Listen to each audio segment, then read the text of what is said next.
Hey everyone, welcome back to another Anno modding tutorial.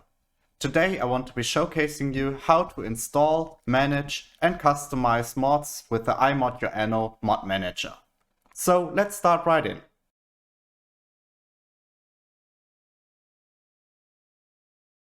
If you haven't downloaded the mod manager already, I have the page open in the background and we'll put the link to the page in the description. And we start by downloading the release on the right hand side of the page.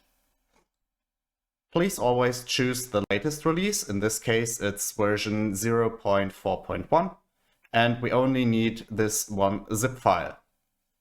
Download it and open it after download with a zip extractor of your choice. There we go. Okay, now let's start installing the mod manager. For that, we're going to create an empty folder anywhere on your device. Doesn't matter where you put it. I'll be showcasing it to you by installing the mod manager into the main Anno 1800 directory. We create an empty folder and we call it something, for example, iModYourAnno. And then we're going to select all the files from the zip file and just copy it over into the newly created folder. And there we go. We now have iModYourAnno installed successfully.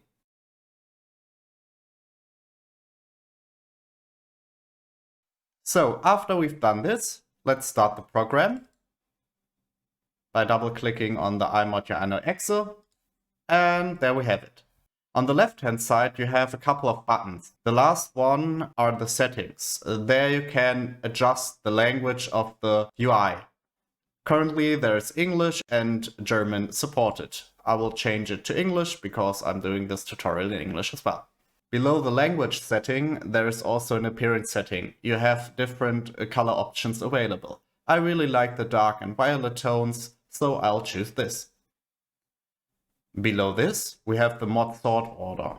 In the main mod activation tab, there will be a lot of mods once you start installing them, and we can sort them in a specific way using this setting. So right now, we're sorting it by active mods first and inactive mods last. Afterwards, we sort by category, so categories that are low alphabetical values will start, and afterwards we put the other ones. And last sorting criteria is the name, also by alphabetical values. We can choose many different sorting mechanisms. We could just sort via category and name instead of using the active tag first, then just by the folder name and also by the load order the game uses. This can be very interesting to resolve incompatibility issues or load order issues. The next setting will activate or deactivate the console shown in the bottom of the window. This can be very handy if you want to locate certain errors like incompatibility issues or just regular errors in mods. Below this, there are settings for installation and download. With the first setting, you can allow old mods to overwrite new mods. I would always leave this toggle on off, because otherwise you might install older and outdated versions that are not currently supported. Therefore, I would advise you to just toggle it off. Below this, we have the download speed limiter. If you have a bad internet connection, you can limit your download speed over here. My internet connection is quite good, so I will just leave it as unlimited. On the right-hand side of the window, you have to select the path to your Anno 1800 installation directory, so the mod manager knows where to install your mods. And that's it for the settings tab. Now we can start to activate and install mods.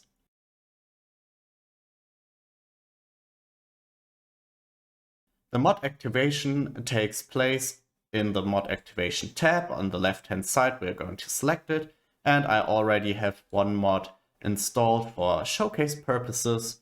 If you click it on the right hand side, you can see the banner and some info given by the author. So for example, this is my mod, I created it, it's version 1.0, and the short description is you can now stack every item in the game to 99 pieces a stack. Also, if there's known issues, the author can communicate them in this tab, and if certain DLC is required or changed by the mod author can state this as well. If you now want to activate or deactivate the mod, come down to the bottom part of this window, and there we have 3 buttons: activate, deactivate, and delete.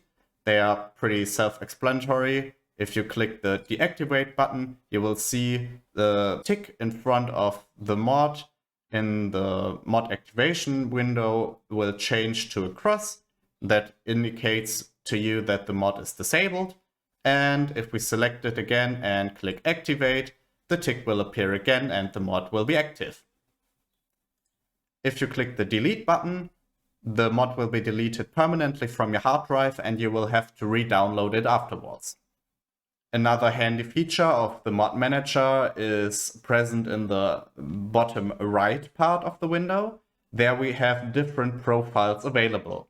A profile is essentially a mod list saved, and this can be restored at any given point. So if you have different saves with different mod configurations, for example, you have one mod configuration for single player and one mod configuration for multiplayer, you can easily switch between these 2 profiles in this part of the mod manager. So if we hit save profile, we can give a name like profile Taludas, for example. We can accept. Okay, I already have created such a mod list, so I just call it Taludas2. And now I can hit load profile and I see all available profiles. For example, this is the one I just created. I could also load profile Taludas, which I created some days ago in the recording of the German tutorial. I can hit it, click accept, and the mod list will update. Okay. That's it for the mod activation panel. Let's head over to the library on the left-hand side to install some mods. In the library window, you will have a broad selection of different mods available to you. For example, the all-famous Spice It Up mod collection is available over here for direct download. Also, Jacob's collection is available for direct download. XOR Mentor mods, Muggenstürmer mods, and also my mod collection is available. For example, Host on Hacienda Hall, or the River Slot mods, recently released, bringing you river slots on all old and new world islands. We will start by adding some downloads to the queue. Just click Add to Downloads in the bottom part. You could also view the mod page on GitHub. If you click this, your browser will open and you're directly on the mod page. You can read the README, the changelog, and you could also download the latest releases for manual installation. But we want to use the automatic downloader of iModYourAnno, so we'll just hit Add to Downloads. And I want to showcase you the rest of the features of the mod manager with my small mod collection, so we will also add this to the downloads as well. The downloads are now running in the background. We can have a look at it inside the Downloads tab on the left-hand side. There you see we are currently downloading and installing my River Slots mod. You will have a speed indicator and you can also pause the download or abandon it completely. This I just wanted to download for showcase purposes, so I will now delete it. And now it's downloading small mods collection. That's really fast because it's a small mod. And the installation has already happened. If we head over to the mod activation tab again, you'll see we have a lot of new mods installed. There will also be an indicator, this little blue arrow. This mod was added in a recent installation. We also see some other cool features. The modloader automatically disabled this mod with the item stacks, because if you hover over this little tooltip on the right side, the mod has been recognized as broken during an installation. This is because I made it so that the new version of the mod has a deprecated ID setting, so that all old versions of the mod will be automatically disabled by the mod manager. So we could now just delete this mod because it's old and outdated. So I'll just go over here to the bottom and hit delete. This will irreversibly delete all selected mods. That's okay because we don't need it anymore, and it's gone. The third icon to have a look out for is this green button over here. The mod has been tweaked in the mod tweaker. This, for example, states that we have already made changes to the mod inside the mod manager's tweaking system. And that's what I'm going to show you next.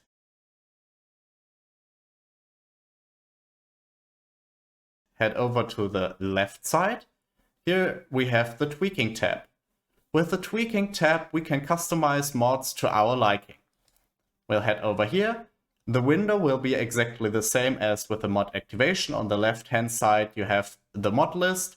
But now if we click on one of the mods having this little icon, we have on the right side a new window with many options available. I'll advise to first close all these tabs down so that it's nice and simple to look at, and then head into the tabs one by one. So the first tab is about influence for modded residences. And there you can see we have one option available, and this is not a fixed value, but we can type in whatever value we want. For example, I could change this from the default 5 to something like 10 and just hit enter afterwards. And now we will get 10 influence from modded residences instead of 5. That can be continued for every other tab as well. For example, in this tab, we could change the influence gained by vanilla buildings. For the farmer residence, I set an influence value of 1, worker to 2, and so on. Okay, now I want to show you how to customize my mod combined research and items mod, and I will show you the effects of the customization in game afterwards. So first, select the desired mod, then close down all the tabs as shown previously. There are a lot of settings with this mod, so I will not go over everyone, but I will just pick out some very relevant ones to show you in game later. So the first one I want to change is the item stack size. That is the first tab over here. Open it up, and now you can see currently I could stack the items up to 99 inside a ship slot, and I will change this to 12 so I can show you later on in game that I can stack items up to a size of 12 inside my ship, and afterwards we would have to use another ship slot. The second option I want to showcase you in game is the modification of the item transfer module. With the item transfer module, you have the following customization options. You can set a cooldown time until the item is available for transfer to another islet. With standard settings, this will be different for each item. With my mod, you can change it to one value, and I will change it to 0 seconds for sandbox and creative mode, so I can show you later in game that it will be an instant download for the item after this modification. With the other two settings, you can now modify the item transfer module storage size. Normally, this value will be a 2, and this value will be a 24.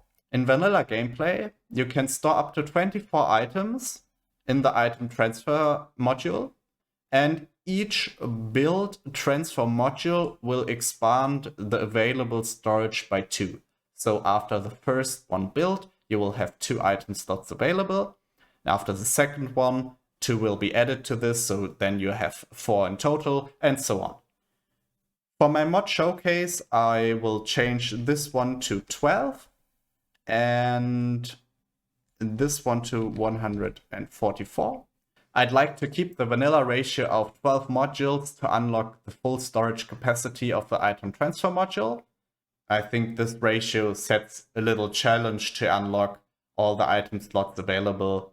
You can change this, of course, to any value you like. And very important, after you have finished editing all these values, hit the save button in the lower part of the window, because otherwise your changes will not show up in game. So I hit save, and now we are ready to go and have a look inside the game. You could start the Anno 1800 game from inside the mod manager as well. Just hit this little button and the game will start up. So see you in a minute when we're in game.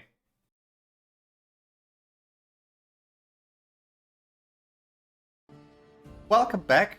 We're in the game right now, and I prepared a little test save inside the creative mode to showcase you the modification we've done to my item transfer mod. So let's head right in. We have the airship platform over here, and we will now select the item transfer module, and I have already researched some items so that we can now see the effects of the mod. We have changed the available slots to 144, if you remember, and right now we have 24 slots available because I have the item transfer module active on these two big islands over here. And you can scroll through all the available slots using the mouse wheel. Unfortunately, we do not have a scroll bar on the right side, so yeah, just use the mouse wheel and you'll be good to go. So for the item transfer to happen, just click the items, and as you can see, they are instantly available because we set the cooldown time in iModYourAnno to 0 milliseconds. So the item is available instantly. I'll load up all my items over here and then change over to my other island. And there we are now going to extract the items, also without a delay, but this is in vanilla gameplay as well. And there we go.